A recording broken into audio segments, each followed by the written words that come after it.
5강을 시작하도록 하겠습니다. 그래서 이제 이번 시간에 우리가 해야 될 것이 WTO 체제의 주요 협정에 대해서 그 내용을 이제 살펴봤죠.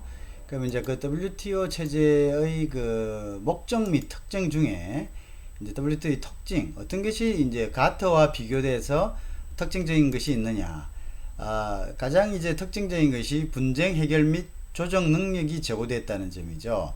말씀드렸지만 가트 때는 어떤 법적인 해결 기구가 미비되어 있었죠. 그리고 법적인 구속력도 적었었고요. 근데 이제 WTO 때는 이것이 굉장히 이제 업그레이드 돼 가지고 한층 강화된 것이 있죠.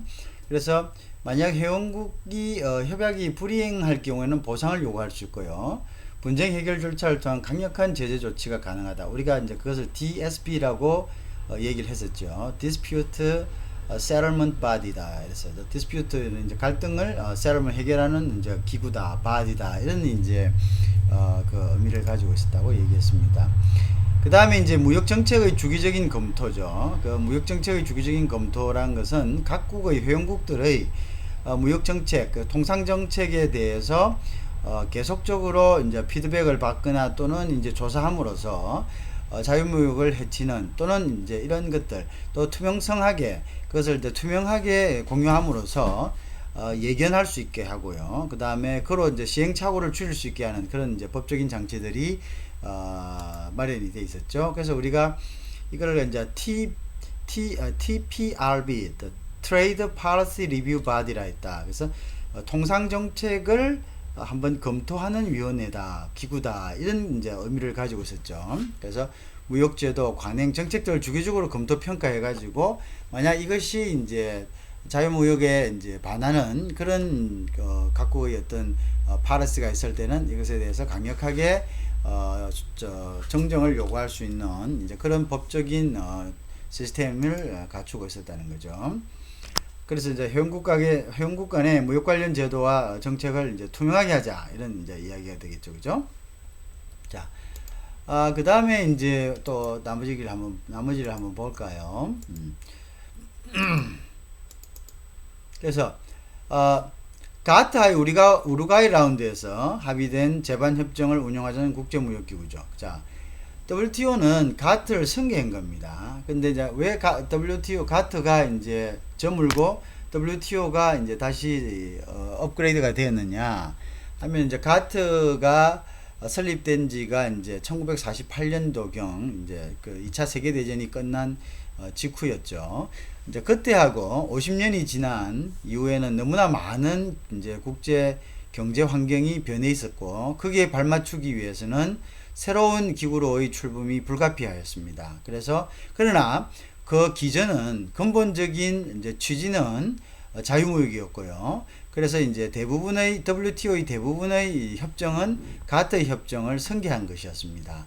그래서 이제 거기에다가 조금 전에 얘기했다시피 어떤 그 무역의 어떤 분쟁에 대해서 조정할 수 있는 기구, 지적재산권 문제, 뭐 이런 것들, 그다음에 농업 부분에 대한 이제 그 협상을 갖다가 기구 안으로 다시 이제 끌어들였다는 거죠. 그런 이제 부분들이 새로이 이제 가미된 거죠.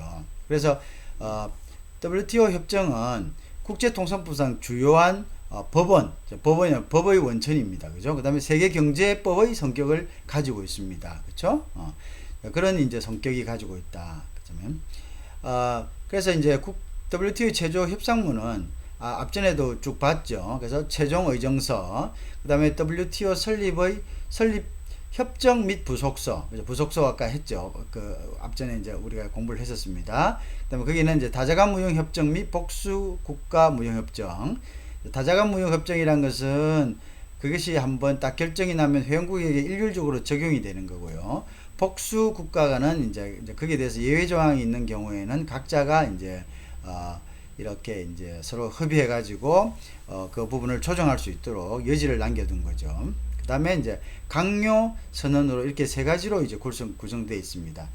최종 의정서, WTO 협정 및 부속서, 그 다음에 강요 결정 선언 이렇게 이제 세 가지로 크게 구분이 되어 있습니다.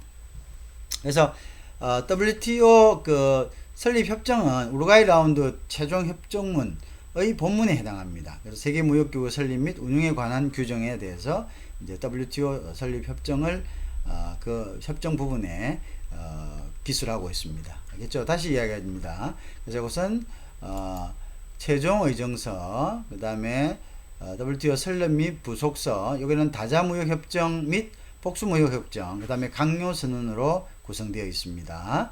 자, 그 다음에 부속서의 다자간 무역협정은 Multilateral MTA, 그러니까 Trade Agreement입니다. 그죠? 24개하고 1개 그 부분이 이제 있는 거죠. 자, 나중에 뒤에가 이제 정리가 되니까 너무 신경 안 써도 될 것 같습니다. 자, 그 다음에 이제 WTO의 주요 협정 다시 이제 살펴보도록 하겠습니다.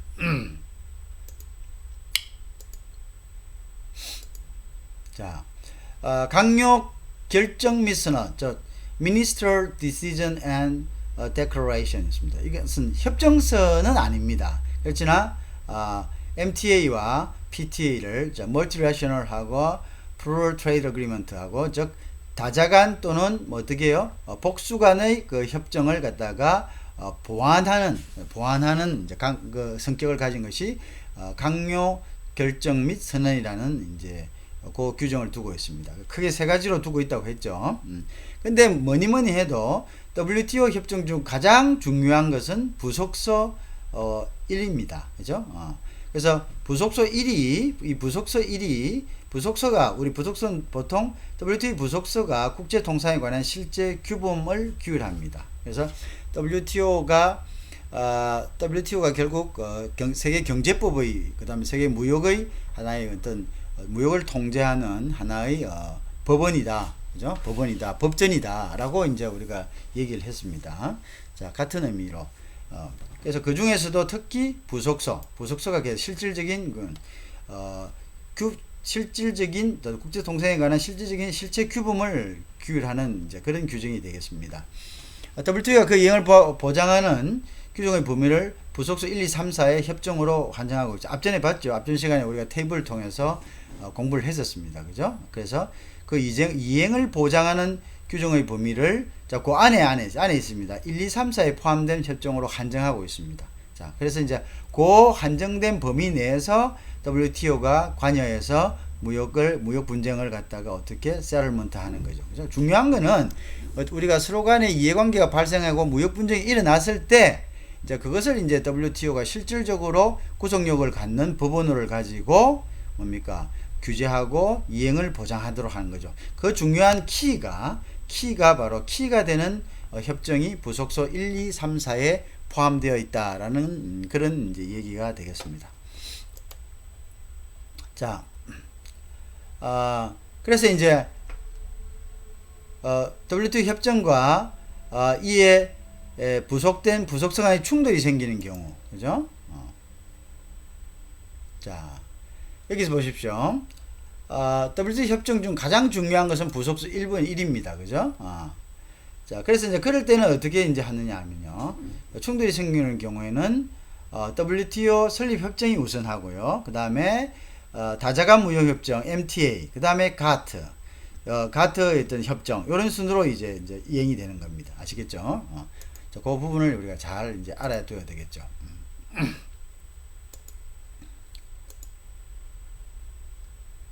자, 그 다음에 강요회의입니다. 강요회의. 자, 강요회는 Ministerial Conference라고도 이야기합니다.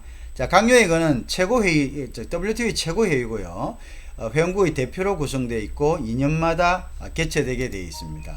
그래서 여기서 다자간 무역협정의 모든 사항에 대해 다자간 무역협정이라는 것은 WTO의 강요회의, WTO에서 결정된 것이 회원국에게 일률적으로 다 적용되는 거. 이걸 갖다가 우리가 다자간 무역협정이라 합니다. 복수간 무역협정은 거기서 예외사항이 되는 거나 또는 개별적으로 협의해야 될 것. 그죠? 그런 거는 이제 우리가 복수간 무역협정으로 또한 여지를 남겨두고 있습니다. 왜냐하면 이제 여러 가지 이제 무역 환경이 틀릴 수 있기 때문이죠. 그죠? 그래서 이제 그런 부분들이 있다. 그죠? 강요회의를 중심으로 일반 이사회, 카운슬과 각종 위원회, 커미티로 구성되어 있습니다. 자, 강요회의를 중심으로 해서 일반 이사회와 각종 위원회, 커미티로 구성되어 있습니다. 나중에 테이블이 나오니까 너무 신경 안 써도 됩니다.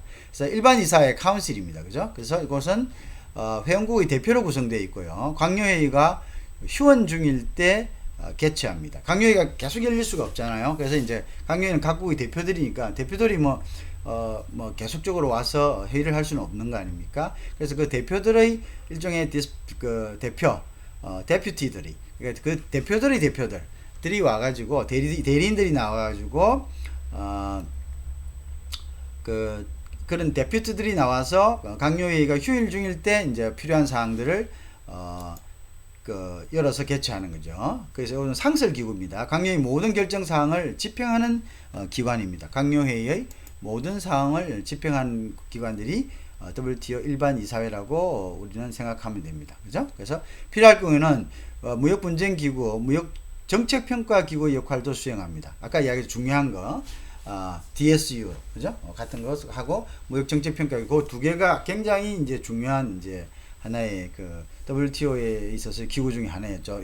요런 역할도 무역을 분쟁을 해결하고, 무역 정책, 각국의 무역 정책을 갖다가 계속 피드백 받거나 해서 연구하는 그런 것들이죠. 그러니까 굉장히 이제 여러 가지로 그 실질적으로 제재와 감시의 역할을 하는 거죠. 세계 무역 질서에 대해서. 그렇죠? 자, 그다음에 그 밑에 specialized council이 있습니다. 그것은 이제 전문 이사회라고 하는데요. 요건 또 일반 이사회 산하에 있습니다. 그래서 이제 그래서 이제 그 내용을 한번 보면요. 상품 교육 이사회, The Council for Trade Goods, 그렇게 돼 있죠. 요거는 이제 상품, 요 부속서 1A에 해당됩니다. 우리가 부속서 1A. 자, 그 다음에 서비스 교육 이사회 있죠. Council for Trade Service, 부속서 1B에 해당되는 거고요. 그 다음에 교육 관련 지적재산권 이사회가 있습니다. 그래서 Council for Trade Related Aspect of Intellectual Property Right 해서 TRIPS랍니다. TRIPS. 그죠? 자, 교육 관련 지적재산권 이사회. 아시겠죠? 교육 관련 Council for Trade Related Aspect of Intellectual Property Right. TRIPS. 알겠죠? TRIPS. 요 용어들이 굉장히 중요합니다. 자, 이제 그런 이제 이사회들이 있다. 그 다음에 각종 위원회가 있다 했죠. 그 밑에 있는 이제 커미티들이 있습니다. 카운슬 밑에, 그죠? 그 이제 보통 이제 무역환경위원회, 무역개발위원회, 국제수지 제한위원회, 예산위원회, 이런 이제 위원회들이 이제 옆에서 이제 있다고 볼 수가 있습니다. 자, 그 다음에 이제 사무국이 있습니다. Secretariat.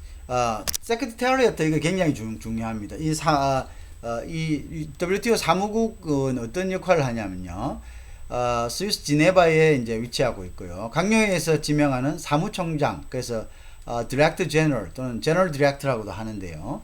사무총장을 책임자로 하고 있습니다. 그래서 이제 제너럴 디렉터가 이제 사무총장이 이제 있고, 이제 스위스 지네바에 위치하고 있습니다. 그래서 강요회에서 지명되는 이제 그 사무총장이 하고요. 역할은 뭐냐? 자, 세크레터리엇에서 이제 사무국에서 하는 것은 다자간, 복수간 무역 협상, 그 다음에 협상 이행을 갖다가 지원하는 거고요. 개도국 및 빈도국에 대한 기술 지원도 이곳 사무국에서 합니다. 다시 한번 다자간, 복수간 무역 협상, 그 다음에 협상 이행을 갖다가 협상이 될 수 있어요. 복수간 협상 이행 같은 거 지원하고요. 또 다자간도 마찬가지죠.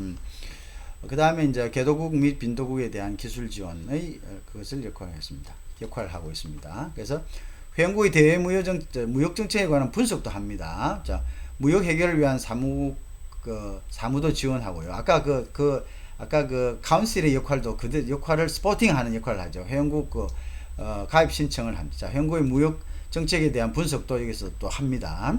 그 다음에 이제 분쟁 해결을 위한 사무 지원도 하고요. 그 다음에 이제 회원국의 이제 가입 신청도 이제 여기서 하는 이제 그런 역할을 하고 있습니다.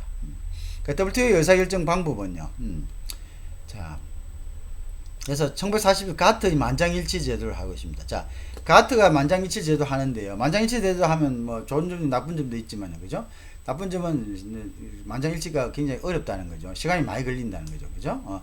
그러나 WTA 와스는 일단은 뭐냐 하면은 처리 기간을 정해 놨습니다. 처리 기간. 그 다음에 이제 컨센서스가 최종적으로 만장일치를 위한 일단 그런 의식이 안 되겠다. 이거 안 되겠다. 이렇게 이거 내가 보니까 안 되겠다 싶을 때는 이제 다수결에 의해서 결정할 수도 있게끔 조항도 신설해 놓았습니다. 그래서 이제 그때는 이제 보팅입니다. 보팅에서 이제 결국 이제 다수의 이제 그거로서 결정할 수 있도록 보다 더 유연하게 해놨습니다. 그죠? 그다음에 이제 EU 같은 경우는 EU는 EU 회원국들이 수와 동일한 투표권을 갖고 하나로 하면 안 되잖아요. 분리하잖아요. 그죠? 그래서 이제 EU 회원국들 각각의 어떤 그 회원국들이 갖는 표를 EU가 대표로 이제 어떻게 행사를 하지만 결국 그 표는 1인 1표가 아니다는 이야기죠. 그죠? 이제 그렇다. 이제 그런 의미로 이해하시면 될 것 같습니다. 자, 그래서 이제 WTA 체제의 조직 매석일자 WTA 협상의 다자간 협정에서 별도의 규정이 없는 한 어떻게 투표수 과반수로 결정합니다. 그죠? 만장일치가 안 되는 경우에 그죠? 협정에서 별도의 규정이 없는 한 투표수의 과반수입니다. 참석해야 됩니다. 그래서 중요 사안 의사결정은 협정문 해석이나 의무 면제 등에 대해서는 투표수의 4분의 3으로 결정하게 되어 있습니다. 주요 사항이죠. 그래서 협정문을 어떻게 해석, 이걸 어떻게 하죠? 이거는 서로 컨플릭트가 있는 거죠. 갈등이 있는 거죠. 그 다음에 이제 exemption 같은 거, 의무 면제, 그죠? 그다음 이럴 때는 이제 투표수의 조금 투표율을 이제 정족수나 의결 정족수를 조금 이제 높인 거죠. 그 다음에 이제 DSU 갈등 분쟁 기구죠. 분쟁 절차에는 reverse consensus를 적용합니다. 그죠? 이거는 뭐냐? 리버스 컨센서스는 펜을 우리가 이제 처음에는 이게 분쟁 절차는 WTA 분쟁 절차는 3단계 분쟁 절차입니다. 처음엔 중재입니다. 대부분 이제 70% 정도가 중재해서 세럴먼트 됩니다. 중재해라 이렇게 하죠. 왜냐? 결정을 기다리면 오히려 시간이 너무 많이 걸립니다. 그죠? 시간이 굉장히 걸리고. 그 다음에 이제 패널이 구성되는데요. 패널이 구성되는 요 단계부터 실질적으로 이제 법적인 단계라고 볼 수가 있습니다. 그 다음에 이제 나중에 이제 위에 이제 상소를 합니다. 그죠? 최고의 이제 결정기관에 상소를 하는 거죠. 그죠? 자, 요거는 이제 리버스 컨센서스라는 것은 뭐냐면요. 전부 다 반대하지 않는 한, 반대 의견이 없는 한 이제 결정된 것은 만장일치로 반대하지 않는 한은 이제 결정한 거로 본다. 이렇게 이제 이야기하는 거죠. 만장일치로 반대하지 않느냐. 그러죠. 자, 그래서 분쟁에서는 그렇게 한다. 자, 회원국 가입은 어떻게? 전 회원의, 이건 전 회원입니다. 투표수가 아닙니다. 참가가 아닙니다. 어떤 참석이 아니고 전 회원의 3분의 2 참석으로 강요회의가 승인하면은 이제 이거는 다자간 무역 협정 가입이 적용됩니다. 그죠? 강요회의가 승인하면 이제 자, 그렇죠.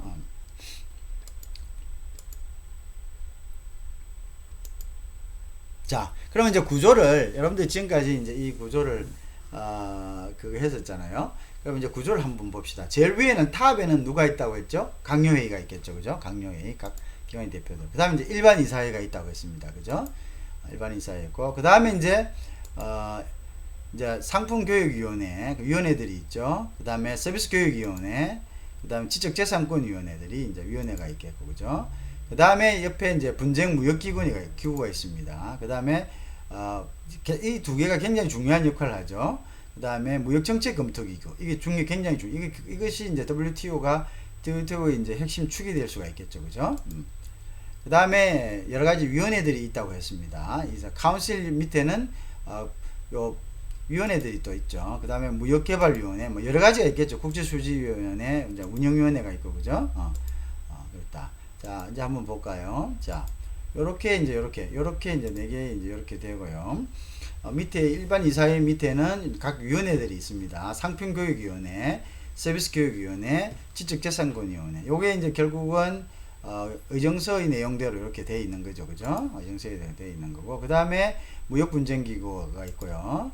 이제 그 다음에 무역정책검토기구가 있다고 그랬죠. 요 두 개도 굉장히 중요한 겁니다. 그 다음에 이제 각 이제 밑에 뭡니까? 위원회들이 쭉쭉 있었죠. 그 위원회들이 이제 있었고, 이 위원회들이 또한 이제 이사회에 속했었다. 그래서 이것을 우리가 이제 WTO 체제의 조정 및 의사결정이라고 이렇게 이제 볼 수가 있겠네요. 자, 여러분들 기억하시겠죠? 자, 강요회의가 있고 일반 이사회가 있습니다. 일반 이사회는 상설기관이고 강요회의가 계속적으로, 강요회의는 각국의 대표로 이루어졌기 때문에 이분들이 계속적으로 나올 수가 없습니다. 그래서 이 사람들이 평상시에 상설하면서 강요회의에서 결정된 것을 이렇게 실행하는, 그죠? 실행하는 그런 역할을 하고 있죠. 그래서 여기는 이제 밑에 각 위원회가 있는데요. 상품교육위원회, 요거 이제 의정서의 어떤 것을 기본해서 서비스교육위원회, 지적재산권위원회, 요 세 개가 있죠. 서비스 지적하고 지적재산권은 WTO의 독특한, 그죠? WTO에서 이제 가트가 없었던 그런 시스템이죠, 그죠? 상품교육위원회는 이제 가트가 이제 중점을 뒀던 거고요.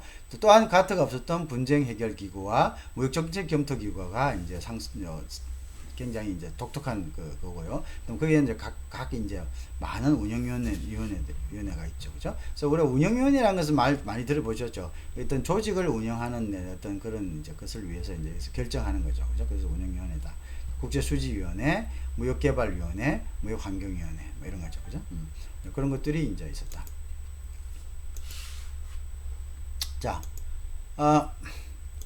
자, 가트하고 WTO 이제 차별성을 이제 우리가 한번 살펴보는 것이 필요하다고 하겠습니다. 그죠? 가트는 어떠냐? 자, 국제기구적 성격에 있어서요.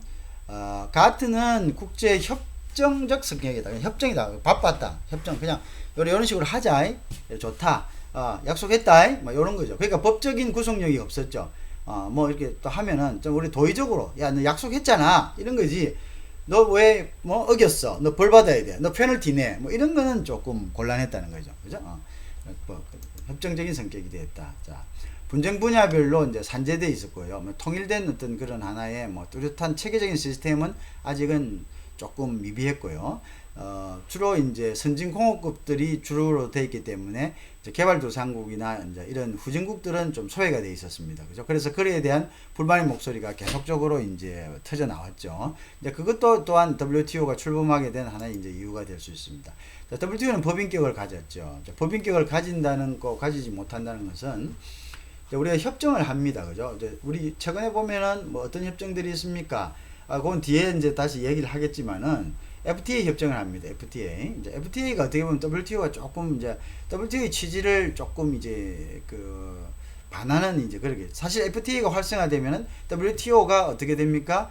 그 유명무실해질 이제 경우가 생기죠. 왜냐면 다자간 무역 협정이고 저기는 이제 양자간 무역 협정이죠. 그죠? 그러니까 어떻게 보면 역보호무역주의가 됩니다. 역으로 보호무역주의가 되는 거죠. 그죠?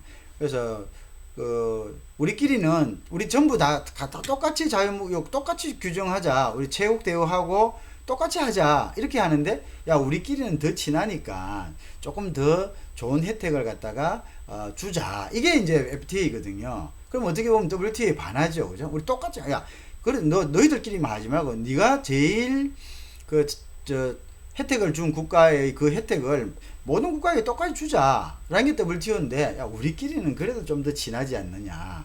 그러니까 이제 그런 것들이죠. 우리 그런데 FTA가 여러 나라하고 FTA를 맺습니다. 근데 왜 그럼 여러 나라하고 FTA를 맺냐? 또 맺고 또 우리가 보면은 복수간 이제 그러니까 이제 여러 이제 그것도 일종의 이제 뭐 WTO의 성격인데요. 복수가 이제 그러니까 메가 FTA를 맺었는데 거기도 들어가면 우리가 FTA 맺은 국가와 또 거기 들어감으로써 같이 참여함으로써 또 FTA 또 맺어져요. 그 FTA가 여러 개를 맺어져요. 한 국가와. 이러한 아가니제이션에서도 이러한 둘이 또 맺고 뭐 서너 개 이렇게 맺어질 수가 있거든요. 그러면 이제 그러면 예를 들어서 자 한번 볼까요? 자 TPP 그 다음에 RCEP 그 다음에 이제 뭐 APEC 뭐 또 어떻게 아시안 뭐 많지 않습니까? 그죠? 이제 이런 이제 맞아져서도 그 중에서도 가장 유리한 조건을 선택하면 되는 겁니다. 그 중에 가장 유리한 조건 그렇기 때문에 여러 나라와 여러 번의 FTA를 맺는 효과가 있지만 그 중에서 제일 유리한 협정을 갖다가 취사 선택하면 되거든요. 그런 특징이 있죠. 어쨌든 우리가 법인격이란 것은 우리 FTA가 대표가 FTA를 맺고 난 다음에 그걸 어떻게 해야 되면 그 자체로서 효력이 생기는 것이 아닙니다. 가트는 이제 그 단계까지만 한 거죠. 협정만 한 거고 그거를 자국에 가가지고 그 자국의 의회에서 각국의 의회에서 승인을 받아야 실질적으로 인정이 되는 거죠. 그런데 이제 그거를 가트는 이제 그런 부분이 없었고요. 이제 WTO는 이제 그런 부분이 있었기 때문에 법인격을 갖는다. 우리가 이제 이렇게 얘기를 하는 거죠. 그죠? 그다음에 이제 분쟁 해결을 전담할 수 있는 그런 기구들이 이제 WTO에는 있었고요. 또 아까 얘기했죠. 각 위원회들 또는 이제 카운슬이 있었죠. 그죠? 그 카운슬에서는 결국 상설 기구를 설치해 가지고 계속적으로 1년 내내 이제 집행을 할 수 있도록 그렇게 이제 해 놓은 거죠. 그죠? 그다음에 이제 국제 기구적 성격에서는 그랬고요. 관세 및 비관세적인 어떤 그 관점에서 보면요. 또 가트는 관세 인하에만 주력을 했습니다. 가트에 대해서는요. 관세 부분, 그러니까 뭐 비관세는 그렇지만 우선 급한 관세다. 관세율이 당시에는 엄청 높았습니다. 평균 30%. 그 다음에 뭐 우리가 미국 같은 경우는 80% 이런 적도 했습니다. 그래서 1차 대전, 2차 대전도 결국은 자유무역을 방해하는 이런 그 관세가 굉장히 높았기 때문에 그 갈등이 하나의 원인이 된 것도 사실입니다. 그죠? 그래서 그렇죠. 그런데 이제 비관세는 철폐가 선언적인 어떤 그 의미를 가지고 있었지, 적극적으로 막 철폐하고 이런 거는 좀 없었다는 거죠. 그죠? 그런 부분들이 있었죠. 자, 그런데 이제 WTO에 와서는 관세는 물론이고 비관세 장벽에 대해서도 물론 이제 비관세 장벽은 가트의 말기에 있었던 이제 여러 가지 협정들이 있었지 않습니까? 동경 라운드라든지 이런 데서도 실질적으로 이제 캐네디언 라운드라든지 이런 데서도 점점 이제 이슈화는 됐지만은 그것이 이제 본격적으로 철폐가 선언되고 막 이렇게 한 것은 이제 WTO에 와서 이제 그 시스템 안으로 이제 비관세하고 모든 것들을 이제 했었죠. 그래서 비관세 철폐해라 이거죠. 물론 예외 규정은 다 있습니다. 그다음에 뉴욕 규율의 부분이라는 어떤 거냐면요. 가트는 공산품 주로 상품에만 포커스를 뒀습니다. 당시에는 그죠? 당시에는 전쟁 직후였기 때문에 상품에 대한 이제 우리가 관심이 컸었죠. 그죠? 상품에 대한 관심이. 상품 위에 뭐 지적재산권이라든지 서비스라든지 뭐 이런 부분에 대해서는 사실은 이제 어떻습니까? 그게 이제 굉장히 적었죠. 그죠? 그게 적었죠. 그런데 이제 이 뒤에와 이제 그렇지만 이제 WTO에는 공산품에다가 이제 농산품은 실질적으로 가트 때도 농산품에 대한 악유가 있었는데 농산품 부분은 굉장히 우리가 미국 같은 나라는 선진공업국이지만 농산품 역시 굉장히 이제 기계화 비행기로 뿌리고 뭐 하여간 GMO라든지 비행기로 뿌리고 크잖아요. 그죠? 그러니까 이제 이런 부분들에 대해서 이제 거의 이렇게 다루기는 했지만 적극적으로 이렇게 진행은 못했죠. 그죠? 왜냐면 가트는 선진공업국이 주축이 돼서 이제 나아갔죠. 그죠? 그렇기 때문에 그랬다. 그래서 섬유도 이제 가트 체제로 이제 섬유도 우리 카튼 같은 거 그죠? 면 같은 거는 미국은 대량으로 이제 하지 않습니까? 그죠? 그런 것들이 있었다. 뭐 어쩔 수 없는 부분이죠. 그래서 이제 새로운 규범에 있어서는요. 그래서 가트는 이제 서비스, 지적재산권 투자 부분 이런 부분에 언급은 있었어요. 언급은 있었는데요. 이제 조치 관련 규범이 없습니다. 조치를 어떻게 해야 돼요? 분쟁이 일어나서 중요한 거는 아까 가트가 우리 WTO가 가지는 것이 분쟁 해결 기구하고 그 다음에 항상 무역 정책을 감시하는 기구가 있었지 않습니까? 선언적인 것만 하면 아무 의미가 없어요. 그 선언적인 무슨 의미가 있습니까? 실제 분쟁이 발생했을 때 그것을 조치할 수 있는 하나의 강한 매개체가 있어야 되거든요. 근데 그런 매개체가 이제 없었다는 거죠. 가트 때는 거죠. 근데 실질적으로 WTO에 와서는 이제 이런 것에 대한 규범이 마련되어 있었다. 그죠? 서비스 협정도 있었죠. 아까 보시다시피 위원회도 있었고 특허라든지 지적재산권에 관한 저작권, 상표권 관에 가는 것도 있었고 그죠? 그런 규정과 갈등을 해결할 수 있는 분쟁을 해결할 수 있는 규정과 절차들이 DSU라는 시스템에 의해서 있었다는 거죠. 그죠? 그것이 이제 하나의 이제 차이고요. 우리가 이것을 이제 가트와 WTO를 비교했을 때 이제 서로를 이제 알 수 있는 그런 부분들입니다.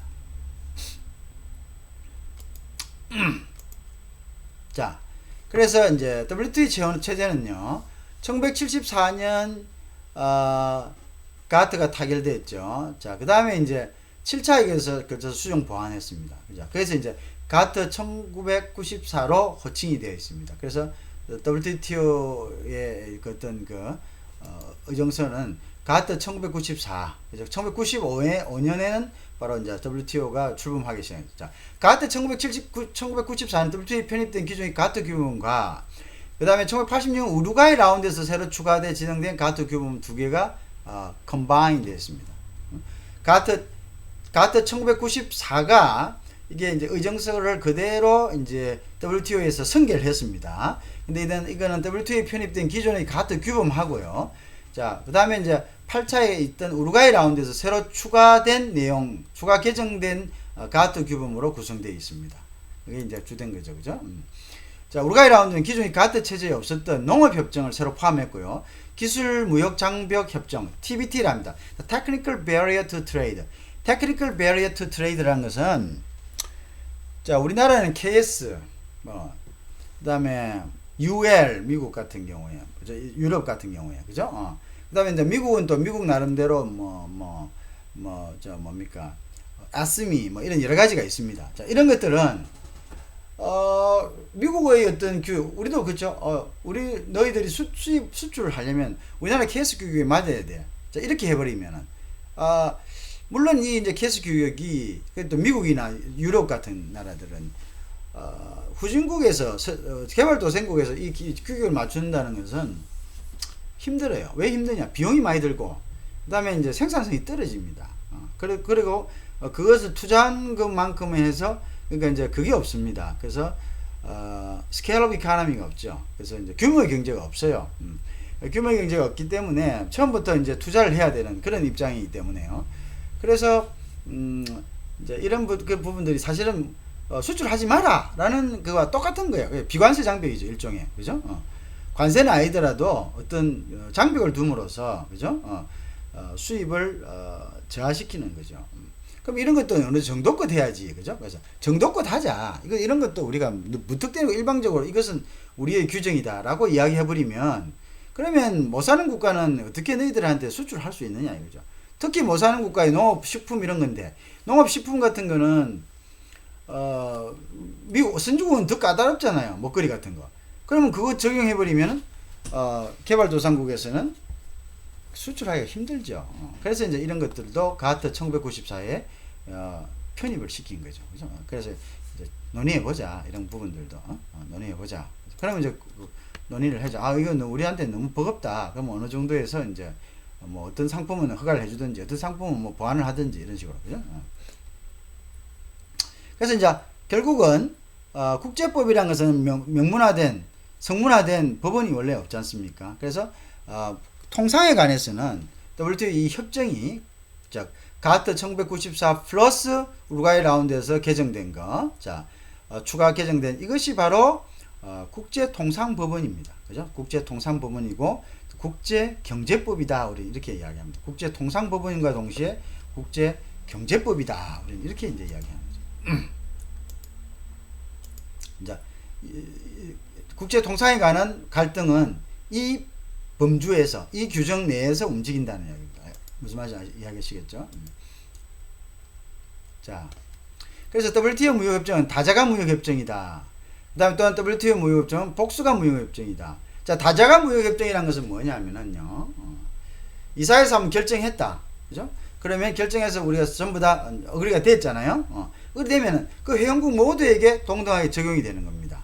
복수간 무역협정이라는 것은 그러한 이제 일률적으로 적용하지 못할 경우가 있겠죠. 그게 좀 잘 사는 나라도 있고 못 사는 나라도 있고 여러 가지 나라마다 산업의 어떤 형편이 있습니다. 상황이 있습니다. 그럼 그걸 똑같이 그럼 그 사람들이 받아들이냐?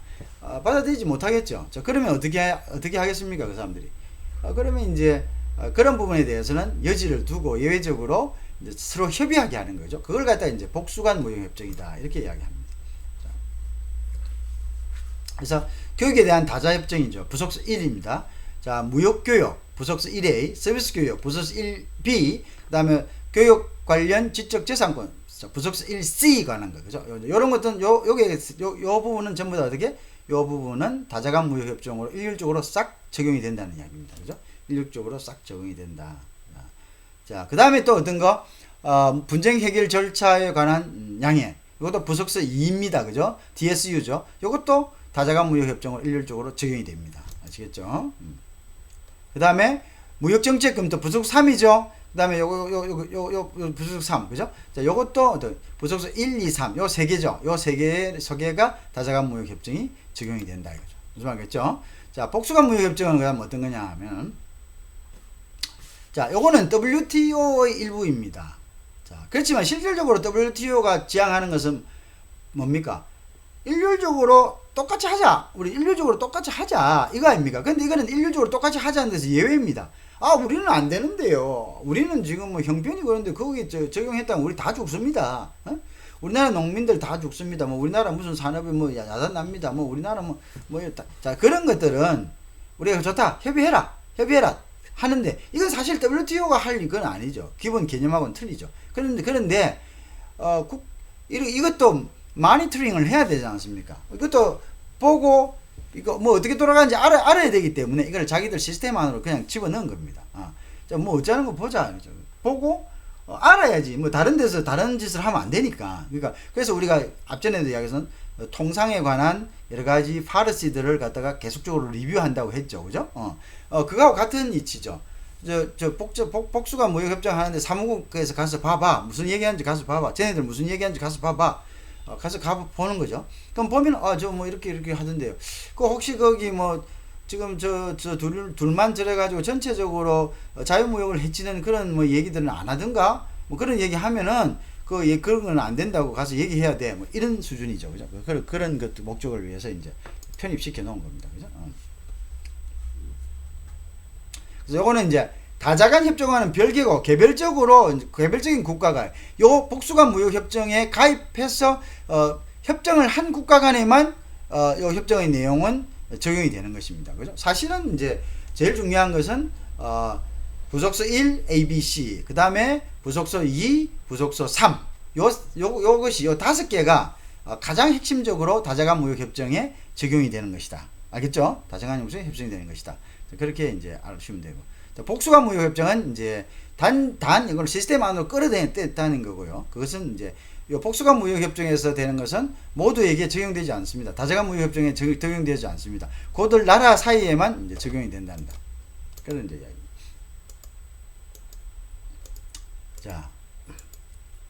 자, 그럼 이제 협정문 다시 한번 우리 협정문이 어떻게 구성되어 있는가? 자, 한번 볼까요? 다자간 무역 협정, 자, multilateral, 그죠? 그 다음에 이제, 그 다음에 복수간 무역 협정이 있죠. 자, 다자간 무역 협정이, 아까 뭐라고 했죠? WTO의 주 협정입니다. 자, 복수간 무역 협정은 실질적으로는 WTO의 그것은 아니죠. 그죠? 자, 그럼 이제 한번 볼까요? 다자간 무역 협정은 이제 어떤 것들을 이야기하는지 한번 봅시다. 자, 부속서 A, 1A, 그죠? 그 다음에 부속서 1B, 그 다음에 부속서 1C, 그죠? 그 다음에 어떻게 합니까? 그 다음에 부속서 2, 그 다음에 부속서 3, 그죠? 요것들이 이제 실질적으로 다자간 무역 협정에 적용되는 거죠, 그죠? 자, 그 다음에 이제 보면 부속서 1A에는 이제 다시 1A를 나눌 수 있죠. 자, 가트 1994 플러스 루가이 나오는데 추가된 거, 그죠? 이게 중요하다 했죠? 그게 사실은 핵심입니다. 중요한 거죠. 그 다음에 WTO로 복귀하는 협정. 자, 그 다음에 이제 동경 라운드에서 협정 중인 다자화된 분야. 이제 요 분야입니다. 동경 라운드에서 이제 1973년 새롭게 도입된 요거는 이제 우루과이 라운드에서 새롭게 도입된 다자화. 자, 1994년 같은 1994년 WTO로 복귀하는 협정. 그다음 동경 라운드에서 다자간 무역 협정. 그죠? 요 부분하고 그다음에 새롭게 도입된 협정 우루과이 라운드에서 그죠? 이제 요런 이제 것들이 이제 되죠.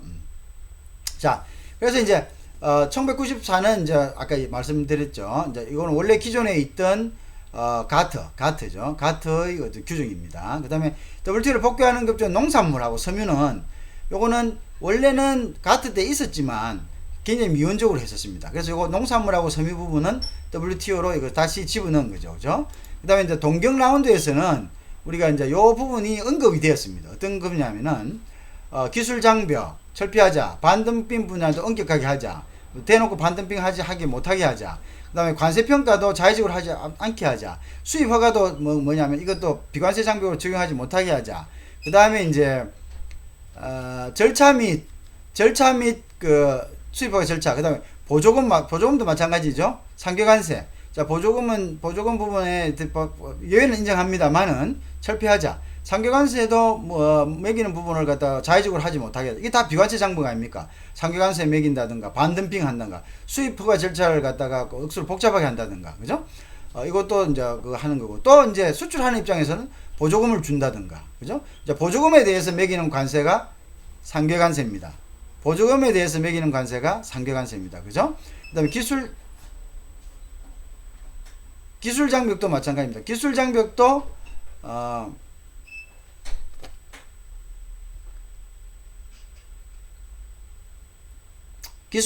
어떤 거?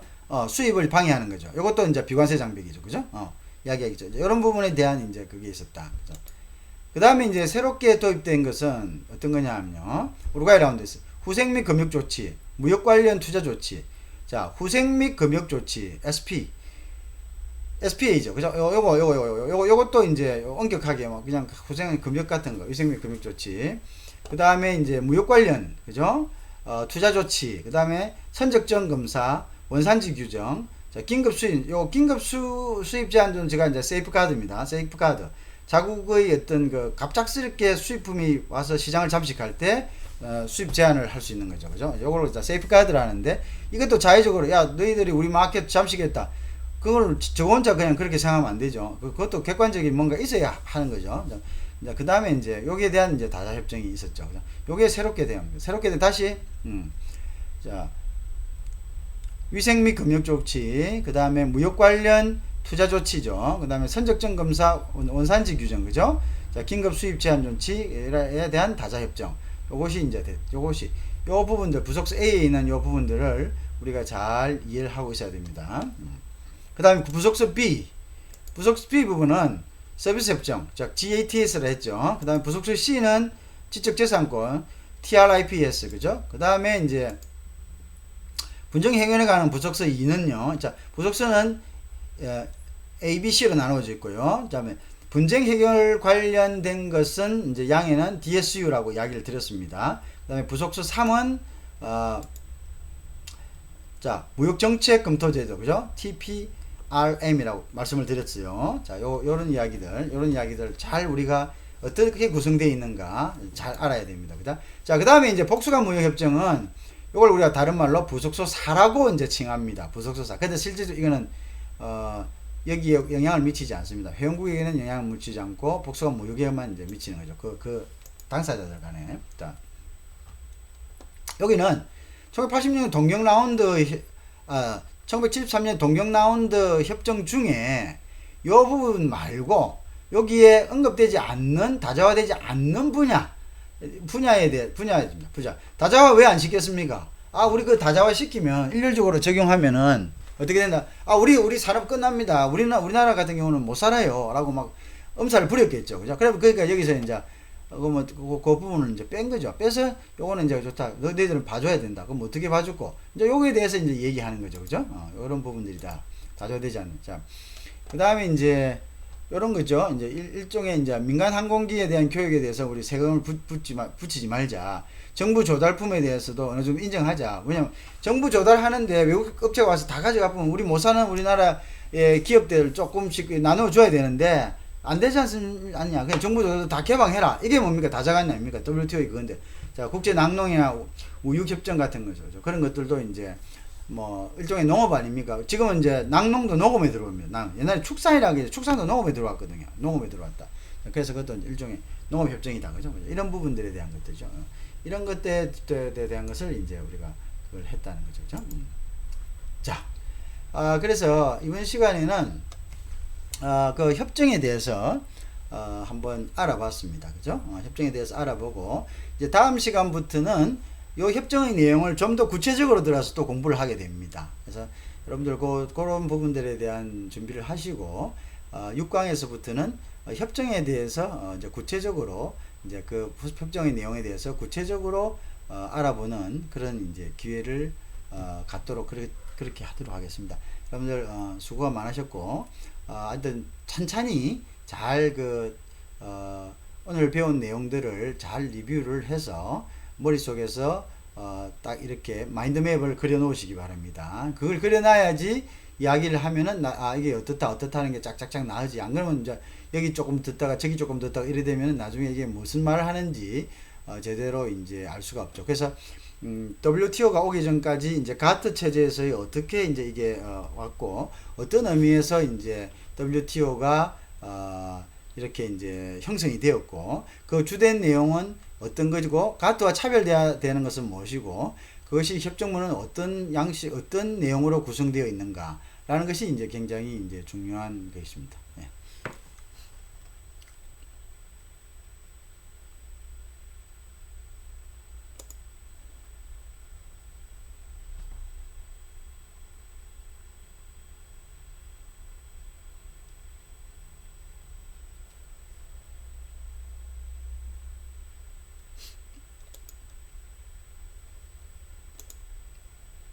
자,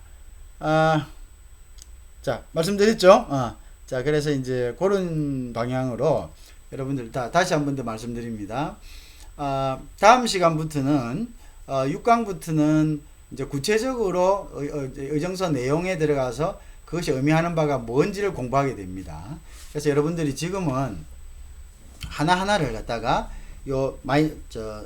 마인드맵을 딱 만들어 놓으셔야 됩니다. 다이어그램을 딱 만들어서 여기 구별되는 점이 뭐고 아까 우리가 그림으로서 이제 얘기를 드렸죠. 구별되는 게 뭐고 핵심 내용은 뭐고 그죠? 그다음에 이제 의정서의 내용은 어떻게 되고 그 의정서 안의 세부적인 내용은 또 어떻게 되고 그죠? 이제 그것을 그림을 그려 놔야지 나중에 여러분들께서 어떤 이제 뒤에 가서 어떤 내용을 막 공부할 때 이제 그거에 대해서 중심이 이제 잡히게 되는 거죠. 그죠? 그게 없으면은 이제 그게 뭐 무슨 말을 하는지 잘 모를 경우가 많습니다. 그죠? 그래서 이제 그 프레임을 딱 잡아두고 이제 얘기를 되면 이제 거기서 착착착착착착 이제 내용을 넣으면 되겠죠. 그죠? 이제 그렇게 하면 되니까 국제통상법 이번 학기에 여러분과 한번 좀 알차게 내용을 한번 검토해 볼 수 있으면 정말 좋겠습니다. 예. 오늘 수업은 여기까지 하도록 하겠습니다. 예. 수고 많으셨습니다.